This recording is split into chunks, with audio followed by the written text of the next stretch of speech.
Muito boa noite, meus amigos e minhas amigas. Está no ar mais um TV em Revista aqui na nossa Saúde em Revista aqui na nossa TV Saúde em Revista.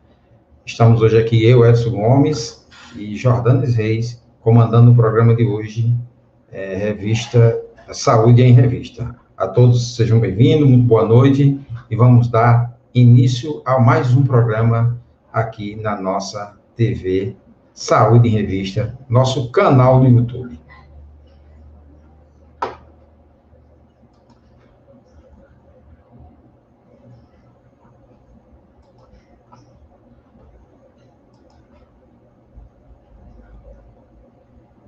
Estamos com uma falha técnica que o som do colega Jordano não está saindo o som, mas a gente já vai corrigir isso e vamos fazer a nossa chegada. Hoje, quinta-feira, 3 de 12 de 2020, estamos iniciando o nosso programa Quinta de Debate. Isso, Edson. Boa noite a todos, boa noite aos nossos companheiros que estão assistindo nossa programação. Hoje nós vamos ter uma programação especial. Nós não vamos ter nenhum convidado, a não ser que ao longo do nosso programa alguém se interesse de querer debater conosco, né? Que queira, a gente tem condições de fazer isso, mas nesse primeiro momento nós vamos discutir vários assuntos da atualidade, né? Entre eles, discutir a questão da pandemia e os profissionais da saúde. Vamos discutir como é que está essa questão, vamos conversar sobre a situação da pandemia neste momento. Boa noite, Edson, boa noite a todos. Boa noite, Jadané, todos que estão nos acompanhando, né? Temos dados aí interessantes sobre a pandemia, sobre a nossa... como que a pandemia está atingindo os nossos profissionais de enfermagem, a quantidade, né? Nós temos aí hoje também, fazendo aqui, vamos comentar o caso do humorista Danilo Gentili, que também subiu o trend hoje no Twitter, nas redes sociais, que também atacou a enfermagem, inclusive isso vai gerar ações. Nós temos a questão do aumento dos casos de Covid aqui na nossa cidade, João Pessoa, na Paraíba. Então, o programa hoje vai ser mais dedicado a essa estruturação da Covid-19. Lembrando que hoje é o dia 3 de dezembro, dia dedicado ao cuidado, né?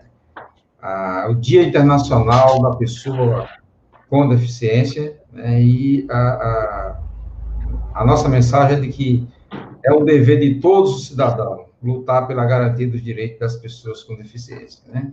Então, entre esses cidadãos, a gente não podia deixar de trazer essa fala hoje aqui.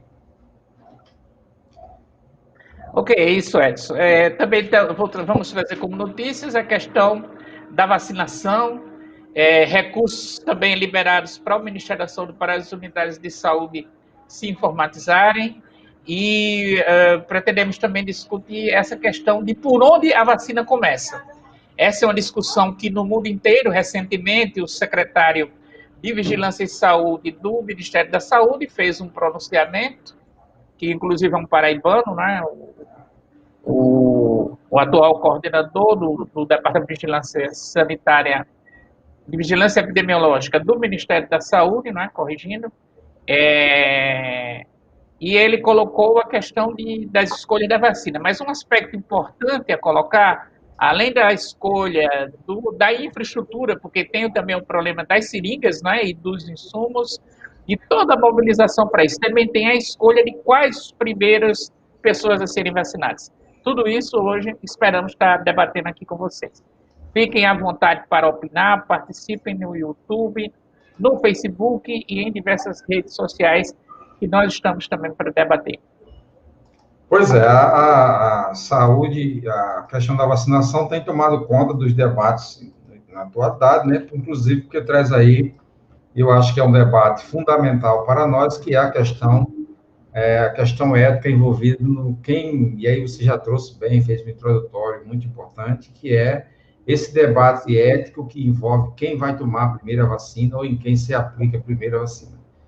Então, isso eu acho que tem uma questão do biodireito aí que a gente precisa avaliar, né? E talvez aí para estabelecer qual seria a escala de importância de pessoas na sociedade. Eu acho que isso é muito complexo, tem uma complexidade muito grande, mas, de fato, o governo não pode abrir isso para todos os grupos de uma única vez, tem uma logística que não se dá conta, assim, num momento, de uma hora para outra, e é preciso a gente ter grupos prioritários. E para estabelecer esses grupos prioritários, é necessário, de fato, se fazer essa seleção e estabelecer grau de importância e levar em conta, e talvez a gente esteja levando em conta, e seja necessário levar em conta, o grau de exposição das pessoas que fazem parte desse grupo o agente patológico para que a gente comece a imunizar. É verdade, Edson. E queria aproveitar para mostrar para vocês esse é o Comitê Consultivo de Princípios da Prática de Imunização nos Estados Unidos, fez essa matéria, depois a gente pode colocar o link lá nas observações do nosso vídeo, exatamente discutindo isso que você está colocando, que eu estou compartilhando para que quais são os aspectos que eles estão considerando nesse momento e que é isso que você coloca, não é? Queria mostrar para isso, essa questão, que são aspectos importantes. A primeira, você tem que garantir o sistema de saúde. E como garantir o sistema? Porque se o problema é de pandemia, o primeiro aspecto nós temos que dar sustentação ao cuidado das pessoas, não é? Então, e para isso, os profissionais da saúde precisam estar em condições para fazer esse trabalho. E o primeiro, então, o grupo prioritário, inicialmente, realmente precisam ser os profissionais de enfermagem, os profissionais da saúde, e notadamente os profissionais de enfermagem, porque eles estão na frente do cuidado das pessoas. Então, até do ponto de vista ético, é necessário. Como é que vamos cuidar das pessoas se vamos estar num nível de exposição muito grande, né? E aí precisa exatamente maximizar esses benefícios, né, e minimizar os danos que no primeiro momento se dá, e esse texto coloca muito bem isso, seriam com os profissionais da saúde. E vários outros estão saindo. O próprio Centro de Controle de Doenças de Atlanta, nos Estados Unidos, está discutindo o assunto. Aliás, o mundo inteiro está discutindo. Esse é um artigo que eu recomendaria para que vocês estivessem visualizando. E o outro grupo são os chamados grupos vulneráveis, aqueles que estão com maior risco de se expor na pandemia. No caso, quem é que está correndo mais risco? Os grupos que têm idade avançada, né, acima de 60, 65 anos, os que têm comorbidades, né, são pessoas que precisam, sim, para você reduzir e muito o número de pessoas que chegam à UTI. Né? Então, é um assunto importante, é um assunto que envolve ética, que envolve organização e infraestrutura. Mas isso aí, diga aí, Edson. É importante você traz essa matéria, né? Uma matéria, digamos assim, muito bem estruturada. Eu vi ali que tem diversos autores e obedece de fato, é um artigo importante para que a gente possa discutir, inclusive, essa questão, esse debate ético que envolve, né, a implementação do sistema de vacinação. Um outro elemento que a gente deve trazer em conta nisso é quando que o governo vai conseguir dar conta de atingir 100% da população, que matematicamente, talvez matematicamente seja possível, mas na prática é impossível, já que a gente tem, por exemplo, os outros programas de vacinação que estão aí há tantos anos sendo implantados no Brasil e que já estão consolidados, não conseguem atingir esse 100% de vacinação. Então, a gente viu que recentemente, inclusive, tem correntes aí das pessoas que a gente coloca ela no grupo dos negacionistas, no grupo das que fazem campanha anti-vacina, que termina não aceitando a ideia de vacinação, promovendo, inclusive, debates, promovendo campanhas contra as campanhas de vacinação, e aí você teve, inclusive, nos últimos, a vacinação de pólio teve uma meta muito abaixo da esperada pelo governo. Então, A gente tem diversos problemas em questão de vacina que vai ser preciso debater muito, discutir muito, inclusive o nosso papel enquanto profissional de saúde, enquanto ativista do SUS, né, para que a gente possa, de fato, orientar a população, levar a maior quantidade de pessoas a fazer esse controle, né, e ter acesso a essas vacinas, né? E não podemos deixar também de dizer que, infelizmente, nós tivemos no Brasil um debate negacionista, inclusive capitaneado pela maior autoridade do governo, o presidente Jair Bolsonaro, não acreditar na doença, enfim, não acreditar em vacina, tentar desacreditar a ciência, e a gente vê que neste momento agora, que é no momento de fazer a vacinação, me parece que ainda, até ontem ou antes de ontem, o governo não tinha decidido quanto ia gastar nessa vacinação, não tinha ainda feito os aportes, né, as reservas, que a gente chama de orçamentária para isso, o que indica ainda que o Ministério da Saúde anda meio que patinando ainda nesse campo de aquisição dessa vacina, enquanto o Japão já garantiu 200 milhões de doses. O Japão já está garantindo e já pagou, inclusive, a Pfizer e ao outro laboratório, a AstraZeneca, já pagou, inclusive, 2 doses para cada cidadão japonês. A Inglaterra está fazendo isso, né? A Alemanha está fazendo isso, e nós ainda não conseguimos sequer caminhar para isso, né? E é grave a questão, Edson. A infraestrutura para as campanhas de vacinação, ela é uma estrutura grande e pesada, e o Brasil, inclusive, tem bastante orgulho de sua organização sanitária do que tange a essa questão dos programas de imunização. Entretanto, nesse momento, exatamente em razão do negacionismo, da desorganização do governo, as coisas andam muito lentas. Hoje mesmo é que estava saindo a discussão da necessidade dos insumos, de seringa, que não é somente isso, né? E que a indústria, inclusive, está ameaçando que vai levar 7 meses, saiu hoje na imprensa, para poder dar conta dessa necessidade, né? Então, tem que ter agilidade nesse processo de campanha de vacinação. Além da prioridade, a infraestrutura. E ainda tem a questão de que alguns produtos da conservação dos insumos, né, que precisa de temperatura adequada. E, além do mais, toda a distribuição nacional. Isso não pode ser uma coisa desestruturada, até porque é de extrema responsabilidade que tenhamos a vacina. Veja qual é a questão. Nós hoje aponta a possibilidade de que teremos a vacina a curto prazo e nós vamos pecar e perder e ter dificuldade de vacinar as pessoas por causa da infraestrutura. E ainda tem uma outra questão, claro, tirando as diversas proporções, eu vi que na Inglaterra o governo disse que não era obrigatória a vacinar, aliás, nos Estados Unidos, que não era obrigatória. Enquanto que, mas mesmo assim, na Inglaterra, a colocação é de que vão ter vacinas suficientes a curto prazo para todo cidadão. Claro, a nossa população entendo que é muito grande, mas em razão disso, é necessário montar mais rapidamente essa infraestrutura. Pois é fundamental que se monte essa estrutura.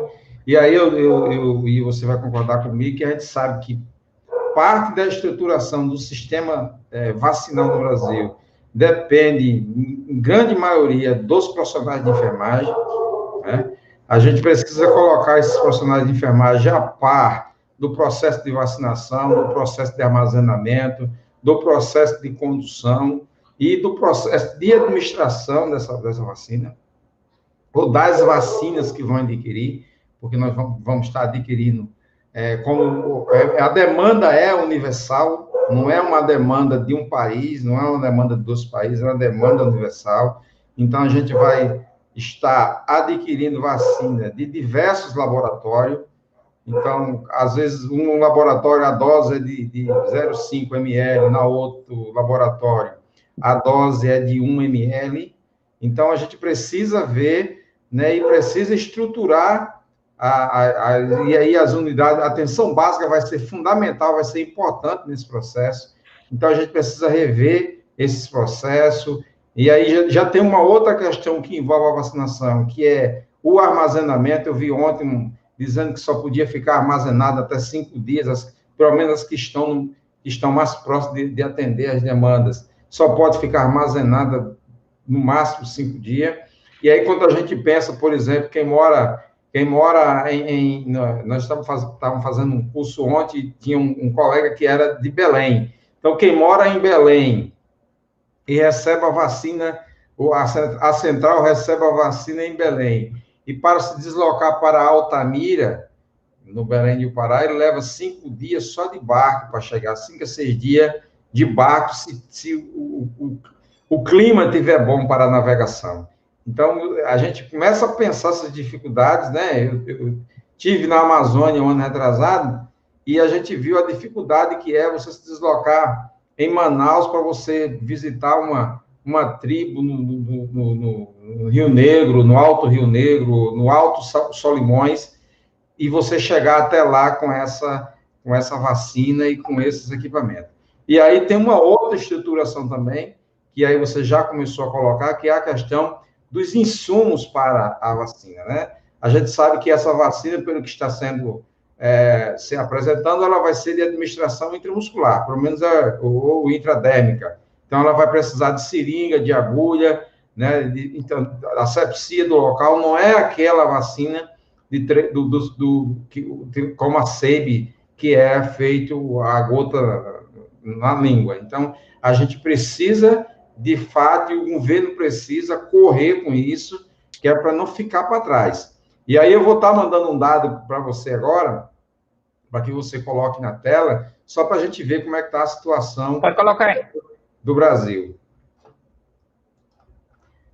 É a situação que nós temos no Brasil e no mundo em relação à pandemia, né? Em relação aos números, não são os melhores números, mas é isso que nós estamos vendo, né? E é isso que a gente tem acompanhado diretamente aí né? No dia a dia, no nosso dia a dia. Você mandou para mim ou pediu para compartilhar? Eu mandei no Zap, eu não consigo colocar por aqui. Deixa eu ver se eu consigo. Juntinho da câmera tem um botão. Desculpa estar explicando, porque a gente trabalha ao vivo. A gente trabalha ao vivo, estamos ainda desenvolvendo as experiências. Coloquei aqui, Estados Unidos bateram um recorde de internações, registrando 2.804 mortes no mesmo dia. Então, a gente viu aí que o que estava em 800, 700, de repente, nós tivemos aí uma curva elevadíssima, né? Hoje teve 2.804 mortes ontem nos Estados Unidos. E aí o dado seguinte é que o Brasil é o segundo país no mundo com o maior número de óbitos, 174,5 mil óbitos. E o terceiro maior do mundo em casos, com 6,4 milhões de pessoas infectadas. Então, é um número muito alto, é um número bastante alto, que a gente precisa tomar muito cuidado, a população precisa tomar muito cuidado e acreditar. Não acreditar no discurso negacionista de que é gripezinha, de que vai passar logo, e que já acabou e que a vida continua. Não, mas está tudo como estava antes, as pessoas estão morrendo. Nós perdemos de ontem para hoje, uma grande liderança da CUT, que foi o colega do PT que morreu. Nós estamos com outros colegas internados em UTI. Então, assim, a situação está complicada. Não sei se você viu o relato recente do coordenador da Unimed, exatamente colocando a sua condição de administrar os leitos com Covid, não é? O que tem uma demonstração aí que é importante a gente estar discutindo, que, primeiro, alguns setores da classe média que não estão respeitando, estão fazendo aglomeração, estão participando de festividades que põem em risco a todos, na verdade, porque na medida em que a gente tem uma exposição aumentada de pessoas e o vírus começa a circular mais intensamente, ele chega a todas as camadas sociais. E é agravante, porque você veja, um hospital privado já está se queixando, aqui no caso de João Pessoa, de que tem um número elevado de pacientes em UTI e em enfermaria. E a gente já acompanha também em outros estados a explosão dos números de uma segunda onda, porque nós não tivemos, como em alguns países, como na Nova Zelândia, no Canadá, desculpe, no Canadá não, na Oceania, nós tivemos alguns países que tomaram as medidas de contenção, que seria o lockdown.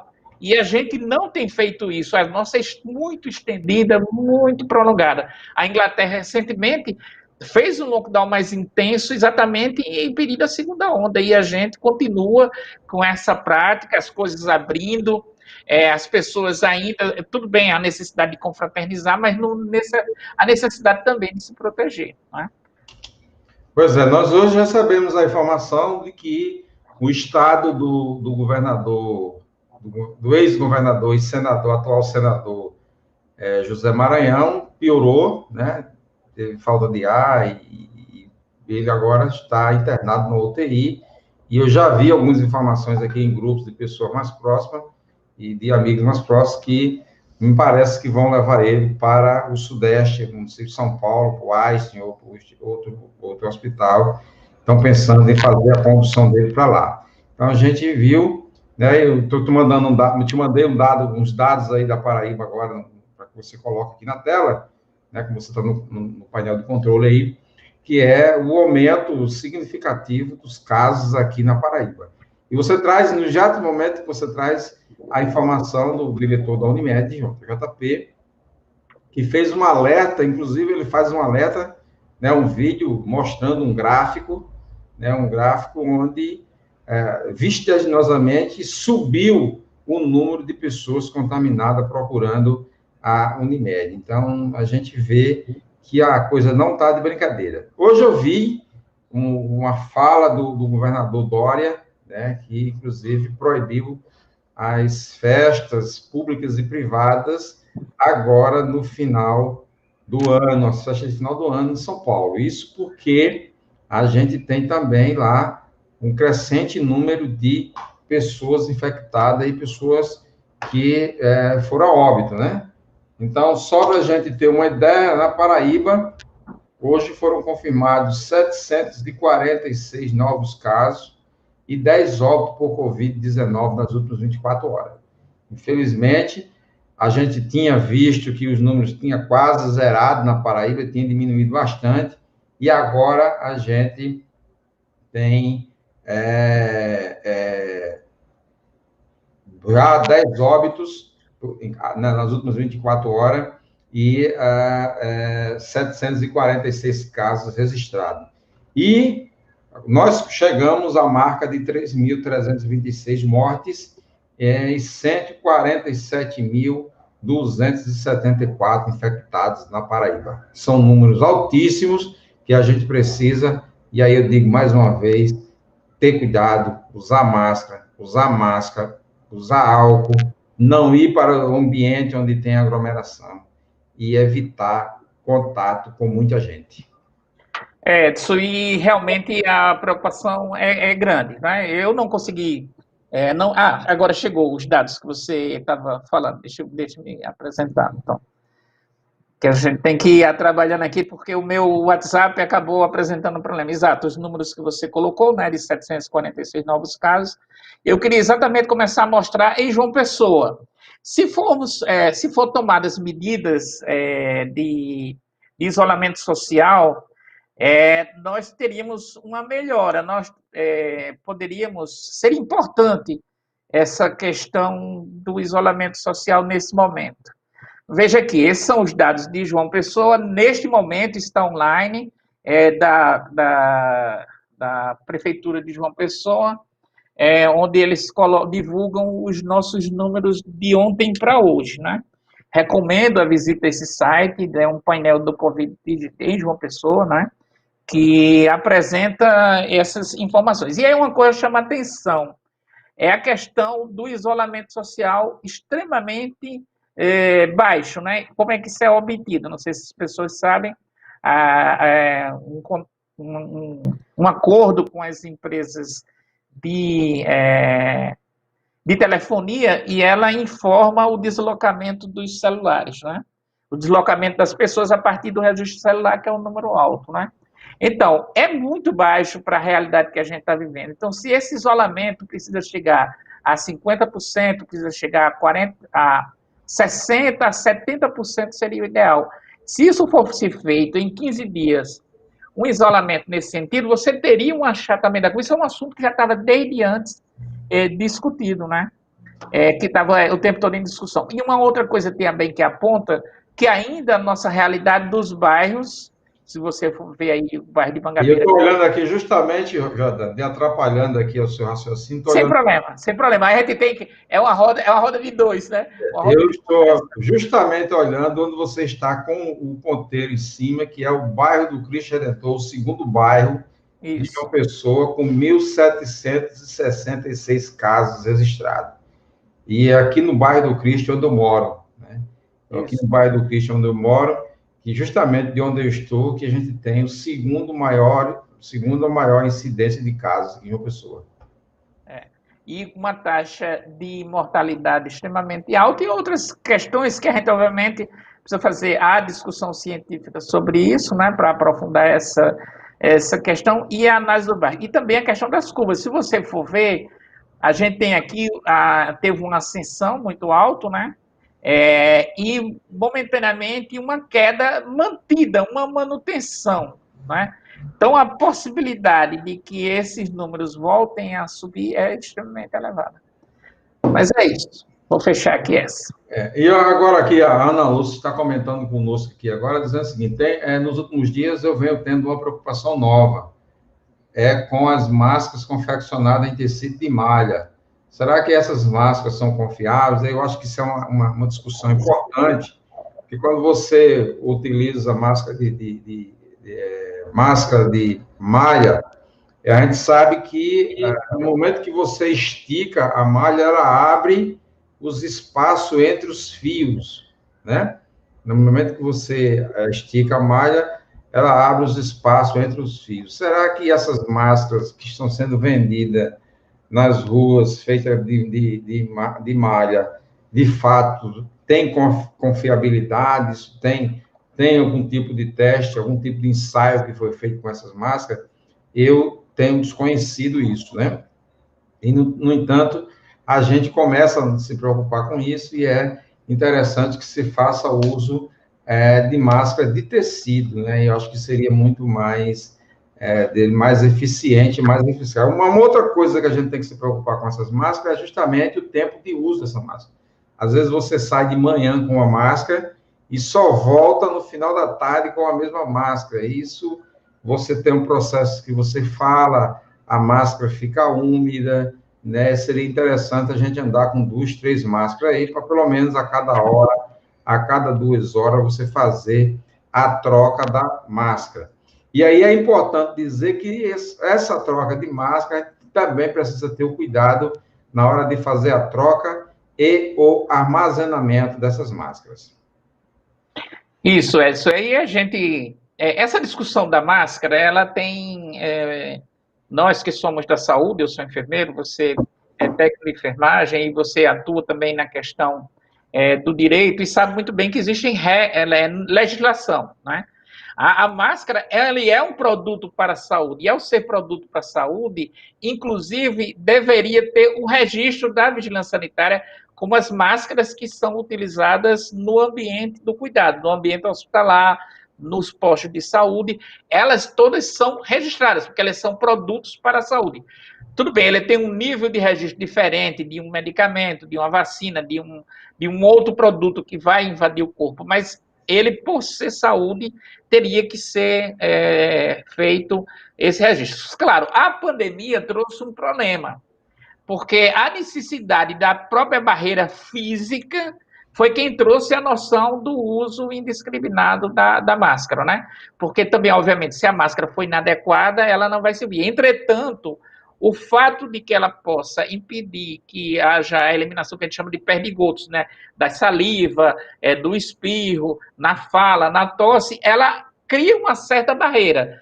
Então, na medida em que alguém está usando uma máscara também, e a dele possa ser melhor, né, de preferência, mas mesmo que seja igual, você tem duas barreiras físicas que possam minimizar, diminuir. Aí soma a questão da distância de 1,5 metro. A soma disso tudo trouxe essa compreensão de que há necessidade de usar. Entretanto, traz esse problema, porque a máscara para uso profissional ela é registrada. Tanto é que antes os serviços de saúde usavam de tecido. Hoje ele não pode, ele tem que usar a máscara, que passa por testes, e ela tem uma regra, tem a qualidade do tecido, ser dupla camada, a forma com que fixa. Então, são N aspectos que a população não tem direito a isso, né? Muito bem, são 20h33, eu queria dar um recado. Um recado para você que está nos assistindo, você está vendo a TV SR, Saúde em Revista, o programa Quintas de Debate com Jordane Reis e Edson Gomes. O programa vai ao ar todas as quintas-feiras, às 20 horas, e debate os principais temas da saúde, especialmente os temas relacionados à enfermagem. Jordane, eu te mandei um link Eu estou com o WhatsApp com problema. Acabou que o meu celular deu problema, não estou recebendo. Eu vou colocar o link aqui. Você pode colocar no bate-papo interno. Eu vou colocar o link aqui no bate-papo para você abrir o link, que é justamente a página do Observatório da Enfermagem do COFEM. E certo. Lá a gente vai ver como é que está o quadro hoje, né, em relação aos profissionais contaminados e mortos em decorrência da Covid-19. Tá certo. Eu estou aqui na ponta da agulha e vou mostrar isso, até porque vai abrir essa discussão. Olha que situação. Que é, além do quadro, eu vou, na sequência, quando você pegar a palavra, eu faço, porque tem as duas coisas, né? Tem que, além de mobilizar a técnica e ainda organizar o pensamento, né? Mas eu queria mostrar para todo mundo uma coisa que a gente precisa também se preocupar. Além dessa questão da mortalidade, que é o que a gente vai discutir na sequência, peço autorização sua para a gente fazer isso, que era mostrar a situação salarial. Veja, nos Estados Unidos, uma enfermeira para trabalhar na equipe da Covid-19 é convidada e custa $8.000 por semana. Olha a situação que nós estamos aqui trazendo, né? Claro, tem umas propagandas aqui, mas o importante é exatamente isso, que eles, para contratar, né, em alguns lugares, contrata por $800, o que é muito pouco, né, e por semana, para que, desculpe, eu acabei aqui, é outra coisa. Então, é exatamente isso, esse aqui, custa $5.200, o trabalho da semana de uma profissional da saúde lá no Nova Jersey. É um texto interessante, que vale a pena também pesquisar sobre isso. Pesquisem sobre quanto é o salário de uma enfermeira nos Estados Unidos para trabalhar com Covid-19. Aqui, esses hospitais de emergência contrataram por salário mínimo. Salário mínimo. E essa informação que eu estou trazendo é de 26 de novembro de 2020. Então, não é só a questão da mortalidade, não é só a questão da vacinação, também precisa de remuneração justa essa categoria. É fundamental. Mas pega aí, enquanto eu providencio a... Interessante, você volta a tela lá, que tem uma informação que eu acho interessante, deixa eu colocar. Justamente a questão dos contratos de trabalho lá, né? Isso, porque são tantas informações. No contrato de trabalho, lá no finalzinho da matéria, você vê que o contrato de trabalho tem que incluir material e equipamentos de proteção individual, né? Lá no finalzinho da matéria, a gente vai ver que tem isso lá, ó, em abril, ela fez as malas para um contrato de 2 meses no hotspot do Covid em Nova Jersey, como parte do que ela chamou de êxodo em massa de enfermeiras deixando o hospital suburbano de Denver para se tornar enfermeira itinerante. Seu novo pagamento, cerca de $5.800 por mês, por semana, e com um contrato que exigia equipamento de proteção adequado. Uhum. Isso Então, ela saiu de um pagamento de $800 por semana, isso. que era o pagamento normal do profissional de enfermagem lá, do enfermeiro, e foi para um pagamento de $5.200. Mesmo assim, ela coloca como condição para isso a questão a questão do equipamento de proteção adequado. E você coloca mais aí adiante... Adiante, isso. $6.200 por semana, em uma postagem recente para emprego em Fargo, que é uma outra, da Dakota do Norte, ofereceu mais de 8 mil por semana, ou seja, a gente tem nos Estados Unidos e nos países da Europa, em regra, né, e Estados Unidos na América, você tem aí um aumento de salário, né, em razão do risco para se trabalhar com a Covid-19. No Brasil, parece que isso diminuiu.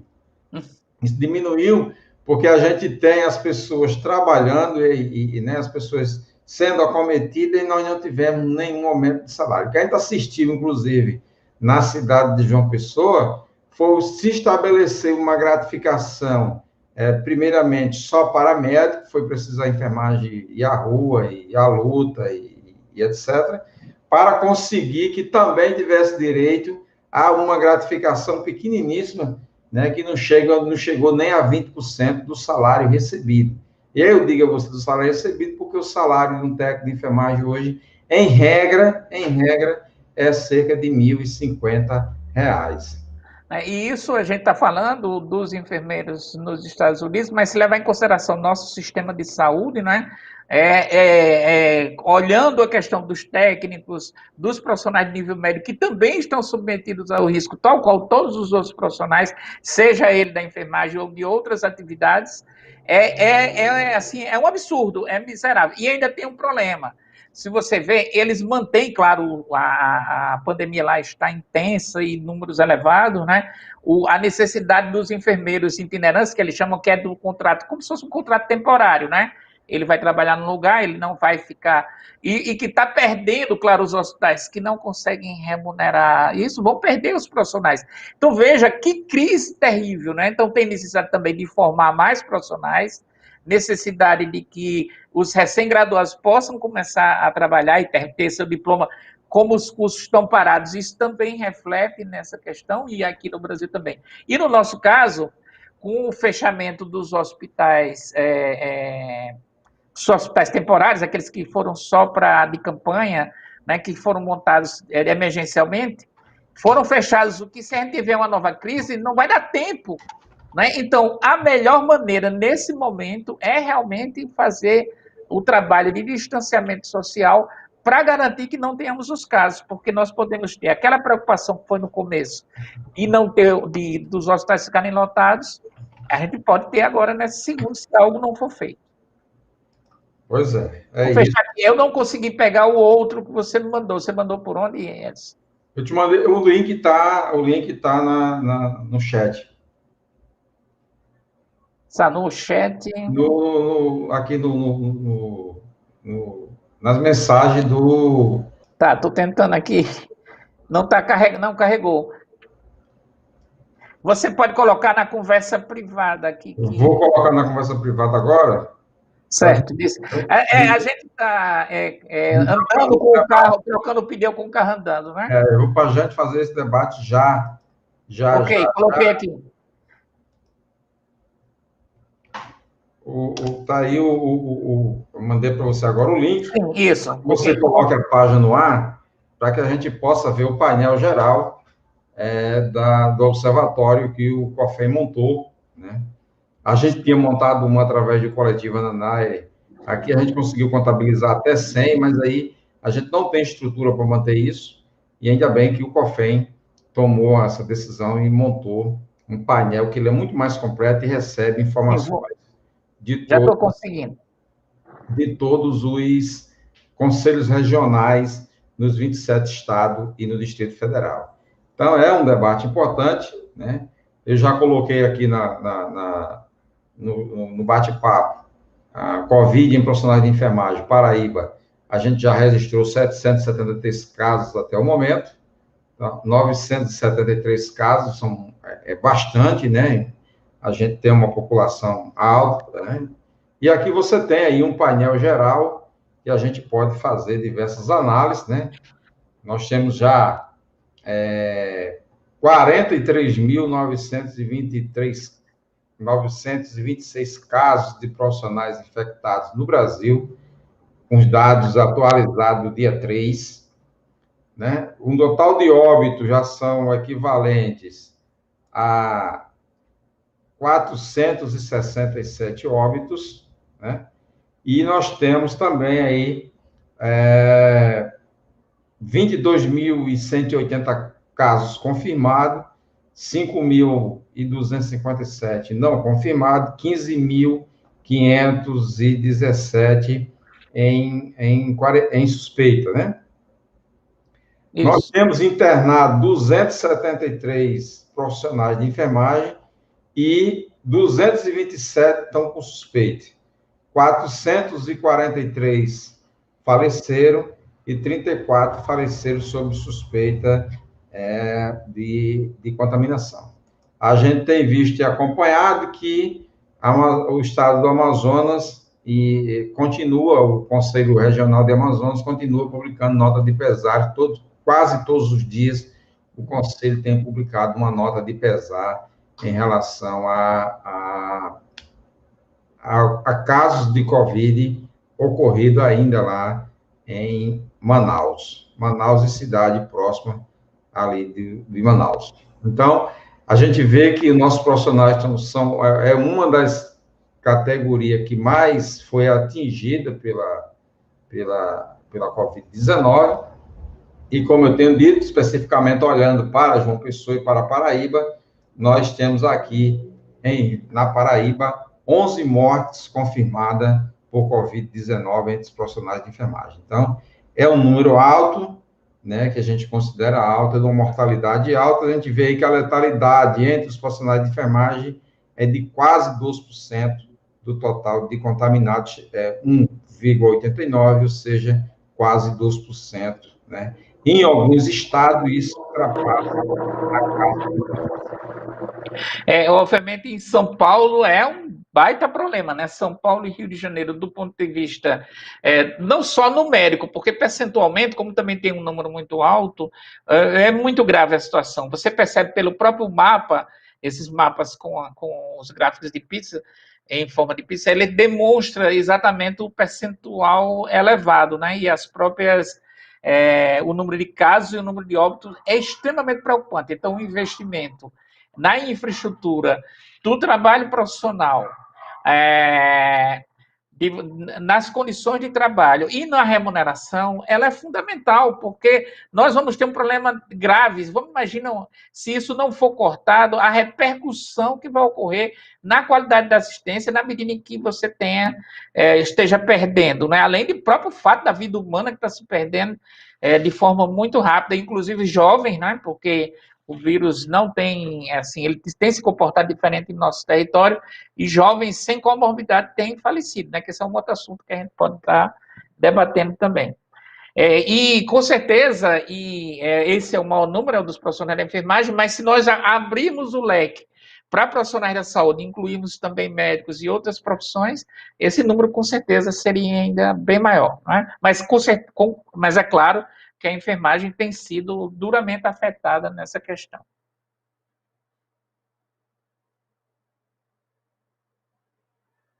Edson? Seu microfone.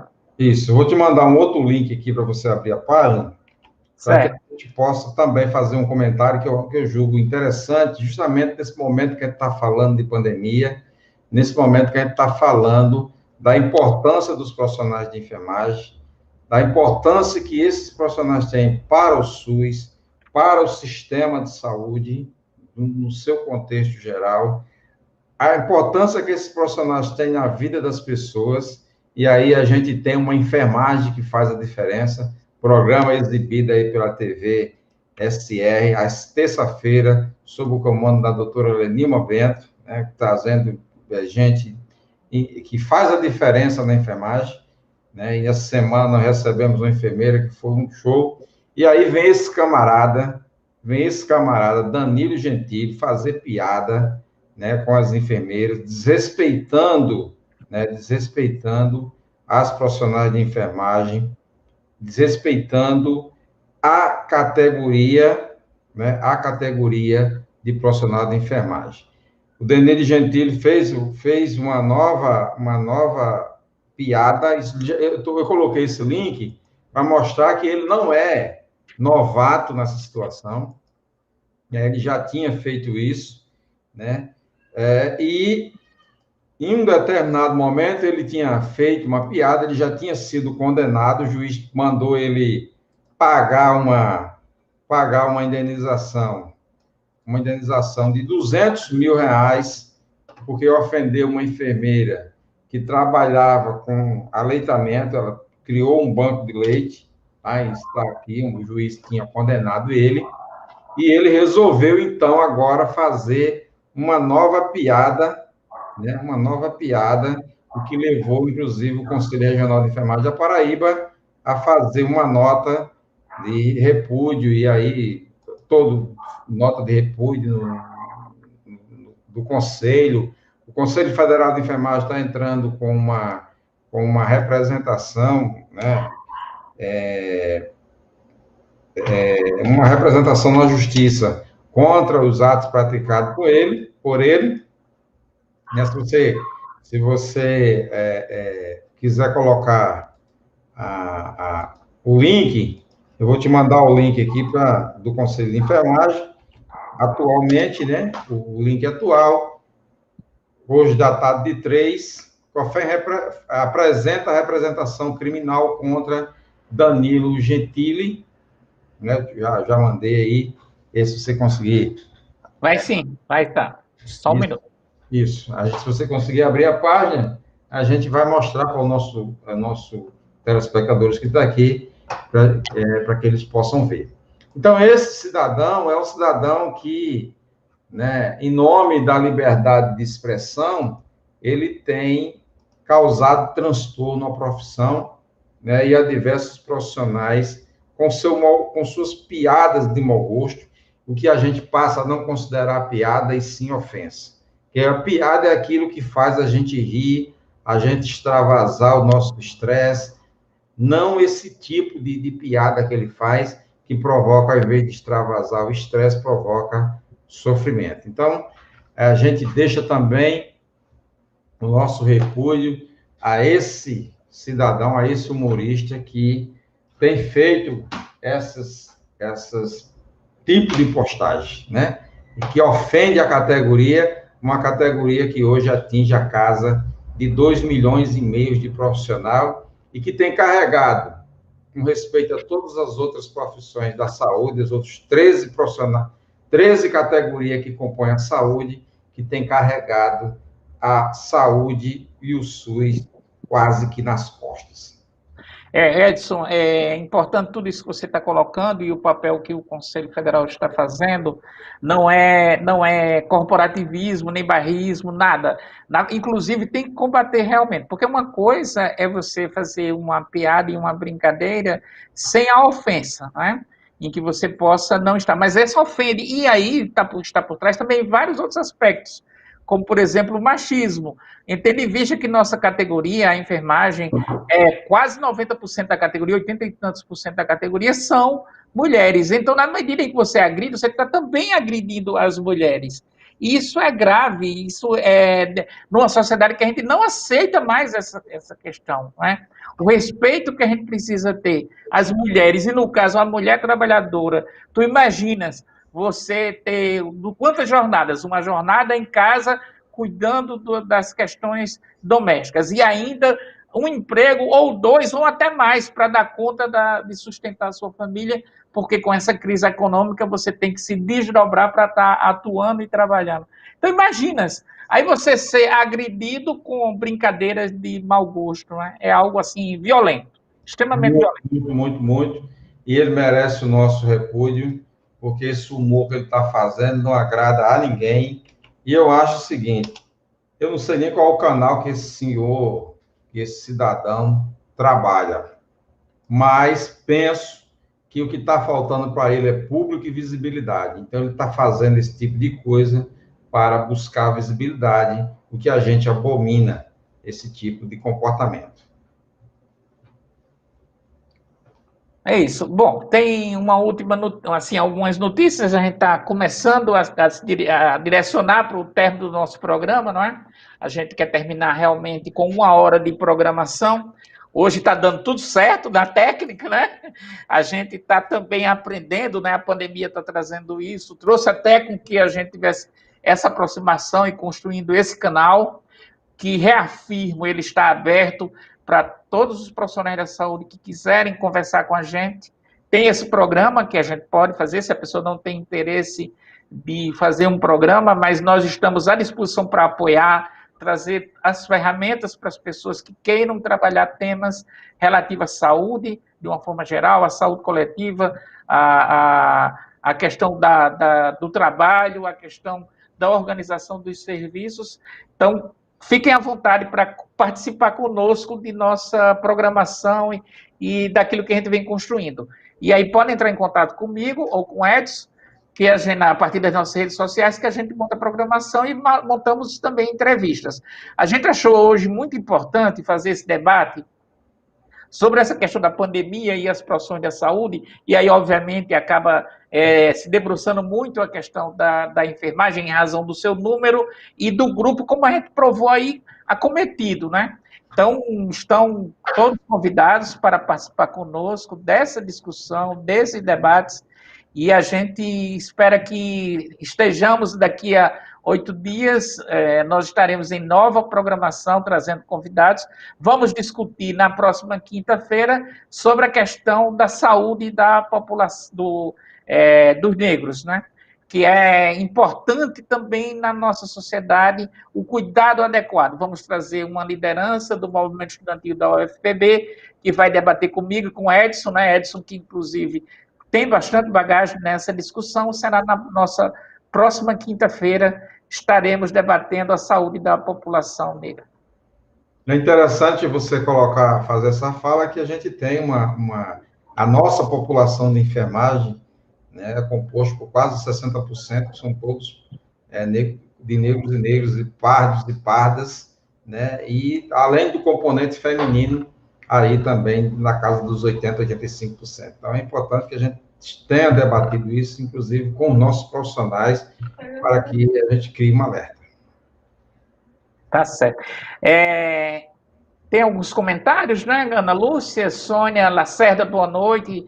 Uma espectadora sempre presente na nossa programação. Hoje, a gente teve alguns problemas, o excesso de atividades de Edson, a gente acabou não fazendo uma divulgação antecipada. Mas esse vídeo fica no YouTube, fica no Facebook, e a gente pode debater nessas redes sobre essas temáticas. A gente está só abrindo o debate sobre esse tema. Mas aí, uma última notícia, né, antes da gente encerrar, é que recentemente o Ministério da Saúde liberou algumas portarias para financiamento da atenção primária de saúde. O que eu diria um pouco tarde, né, mas sempre tem que ter recurso, né? Eles liberaram agora, no dia 1º de dezembro, uma portaria trazendo financiamento para as equipes de saúde da família para organizar o prontuário eletrônico. Veja bem, com certeza é necessário. Agora, veja com que atraso, né? Esse é um dos problemas do nosso país. E com certeza, para a própria pandemia, a atenção primária de saúde teria que ser fortalecida, teria que ter uma organização e uma estrutura que desse conta para registrar a ocorrência de síndrome respiratória no território, porque seria mais fácil de cuidar, mais barato e de prevenir. E aí, com certeza, a oferta de infraestrutura para coletar informação, ela também é importante, né? Os gestores, inclusive, fiquem atentos que o prazo é estreito para conseguir esse recurso. Uma outra portaria que também saiu, que eu considero também em atraso, mas antes tarde do que nunca, né? é lastimável, mas que são recursos para organizar os serviços voltados à odontologia. Tu imaginas como é complexa, com certeza, vários programas têm tido problemas de frequência e de participação, por exemplo, recentemente saiu de que o número de coletas para diagnóstico da AIDS caiu e também a entrega de medicamentos retrovirais. E a odontologia passou por isso também. A infraestrutura não estava adequada para uma situação de pandemia, para os cuidados. E agora, então imagina, daqui que esses recursos sejam conquistados, porque ainda por cima tem todo um processo, quem já foi gestor, aliás, se o cidadão não sabe, o trabalho que é necessário para conseguir alcançar os recursos do Ministério da Saúde não é brincadeira, e alguns, inclusive, não conseguem. Mas é uma portaria que saiu também essa semana, trazendo financiamento para a odontologia. Mas é importante que se diga também que essa portaria, mais importante que ela seja, se o gestor conseguir implementar nas condições difíceis que estamos vivendo, talvez lá para o mês de junho ou julho a gente consiga ter a implantação do prontuário eletrônico. Coisa que se discute no Brasil desde há muito e que em 2 anos já de governo, esse governo não conseguiu efetivar esse prontuário eletrônico. A gente sabe que essa discussão do prontuário eletrônico é longa, né? Já tem mais de 3, 4 anos que se discute prontuário eletrônico, mas, infelizmente, o governo ainda não conseguiu implantar. E aí, no fechar das luzes, o orçamento acaba... para você ter ideia, o orçamento fecha dia 18, dia 19. Ninguém compra mais nada na administração pública. Então, o gestor que recebe no dia 1º uma demanda dessa, ele arranca os cabelos para que até o dia 15 ele consiga apresentar aí para garantir um recurso para o ano seguinte, porque para esse ano não tem mais recurso, o recurso não sai esse ano. Eu digo isso porque uma das minhas especializações é gestão pública, eu sei como é que funciona a questão do orçamento dentro da gestão pública. Exato. 59, Jordano. Isso, então vamos para as despedidas, não é mesmo? Agradecer a participação de todos, Irma Cardoso, que agradeceu a iniciativa, a participação de Sônia Lacerda, Ana Lúcia e muitos outros que com certeza irão prestigiar. Ainda estamos começando essa nossa luta, esse trabalho da questão do programa, e a gente espera que vocês prestigiem e participem cada vez mais. Estamos só começando. Eu queria já encerrar a minha fala, agradecendo a participação de todos, agradecendo a parceria com o Edson. A gente vai cada dia aprendendo a lidar com as tecnologias e também com esse papel jornalístico de noticiar e de debater as questões. E se juntem a nós, venham nos apoiar para que a gente cada vez mais possa expandir nossa programação e melhorar o nosso debate.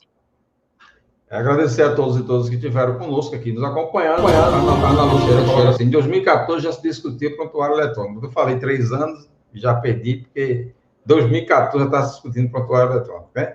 Então, assim, agradecer a todos e todas que estiveram conosco, dizer que você está assistindo o programa Quinta de Debate pela nossa TV RS, Revista em Saúde, com as apresentações de Edson Gomes e Jordano Reis. A todos, meu boa noite, e a todas, meu boa noite, e até a próxima quinta-feira, se o grande arquiteto do universo assim nos permitir. Obrigado, Edson. Boa noite. Obrigado. Boa noite para você também.